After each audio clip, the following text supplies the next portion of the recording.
यह विचार करना दिलचस्प होगा कि अगर रामायण में भगवान राम के स्थान पर भगवान श्री कृष्ण होते तो घटनाएं किस प्रकार से घटित होती और उसका समाधान कैसे निकलता है। आइए जल्दी से जानते हैं इस वीडियो में पूरी घटना। वनवास का प्रारंभ। जब भगवान राम को 14 वर्षों का वनवास दिया गया तो उन्होंने बिना किसी प्रतिरोध के इसे स्वीकार कर लिया। राम ने अपनी माताओं, पिता और पत्नी सीता को सम्मान देने के लिए अपने व्यक्तित्व, सुख और राज्य के अधिकारों का त्याग किया। वे मर्यादा पुरुषोत्तम थे और उनके लिए धर्म और कर्तव्य सबसे महत्वपूर्ण था। उन्होंने अपने जीवन को एक आदर्श स्थापित करने के लिए जिया।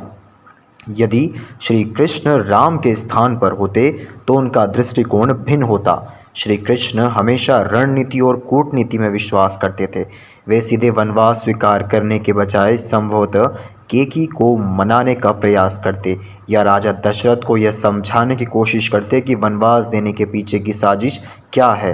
वे कौशल और संवाद के माध्यम से स्थिति को संभालने का प्रयास करते ताकि वनवास का निर्णय टाला जा सके।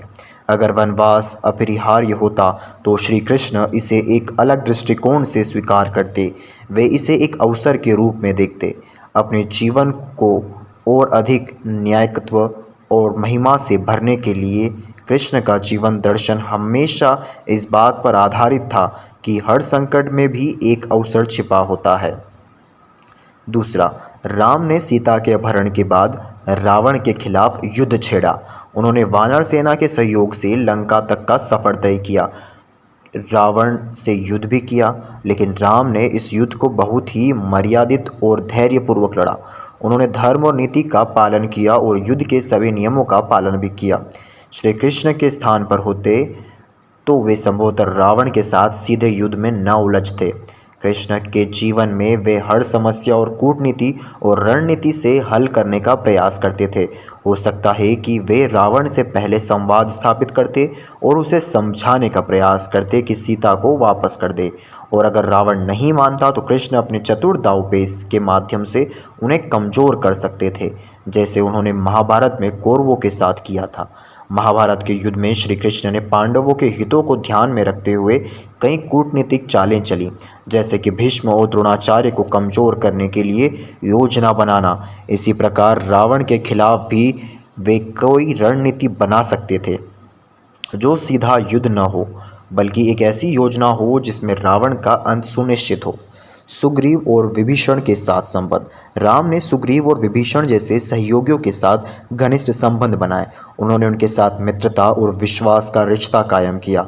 विभीषण को रावण के खिलाफ खड़ा करके राम ने धैर्य और न्याय का मार्ग चुना, जिससे विभीषण को लंका का राजा बनाया गया।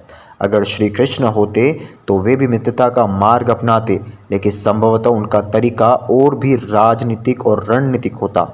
कृष्ण जानते थे कि मित्रता के साथ साथ सत्ता और राजनीति में कब और कैसे सही सहयोगी चुनने होते हैं। श्री कृष्ण सुग्रीव और विभीषण को प्रेरित करते, लेकिन वे उनके साथ मिलकर रावण के खिलाफ एक और अधिक रणनीतिक मोर्चा तैयार करते। कृष्ण के साथ यह संभावना भी होती कि वे विभीषण को रावण के अंत तक सीधे लंका का राजा बनाने की योजना पहले से ही बना लेते। वे इस प्रक्रिया को और भी कूटनीतिक और योजनाबद्ध ढंग से निभाते। शबरी और अहिल्या जैसे प्रसंग। रामायण में शबरी और अहिल्या के प्रसंग राम के करुणा, सहानुभूति और भक्तों के प्रति असीम प्रेम का अद्वितीय उदाहरण है।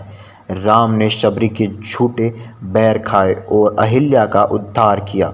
यह दर्शाता है कि राम का प्रेम और कृपा उन पर भी थी जो समाज के हाशिए पर थे। कृष्ण जो अपने जीवन में सदा ही साधारण जनों के प्रति प्रेम और सहयोग का भाव रखते थे, निश्चित रूप से इन प्रसंगों को और भी सजीव रूप से निभाते।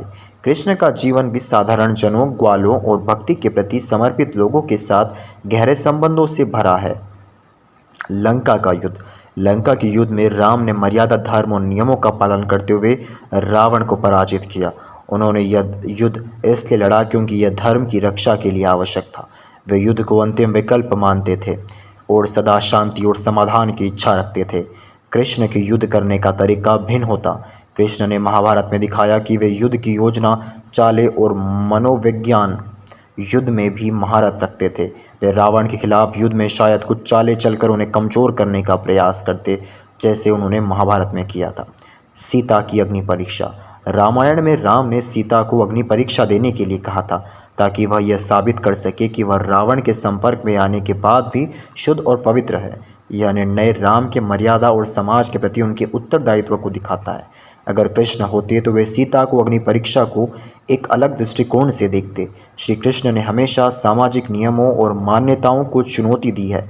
वे संभवतः सीता की अग्नि परीक्षा की आवश्यकता ही नहीं समझते, बल्कि समाज को ये समझाने का प्रयास करते कि एक स्त्री की पवित्रता उसके चरित्र और आचरण में होती है, न कि किसी बाहरी प्रमाण में। समाज और राजनीति में भूमिका। श्री राम ने अपने जीवन का हर एक कदम धर्म और मर्यादा के आधार पर उठाया। श्री कृष्ण की दृष्टि में इससे भिन्न होती है। कृष्ण ने महाभारत में राजनीति और कूटनीति का अद्वितीय उदाहरण प्रस्तुत किया है। वे धर्म के साथ साथ राजनीति में भी चतुराई से फैसले लेते थे। अगर कृष्ण राम के स्थान पर होते तो वे अयोध्या की राजनीति और समाज को और अधिक प्रभावी ढंग से संभालते।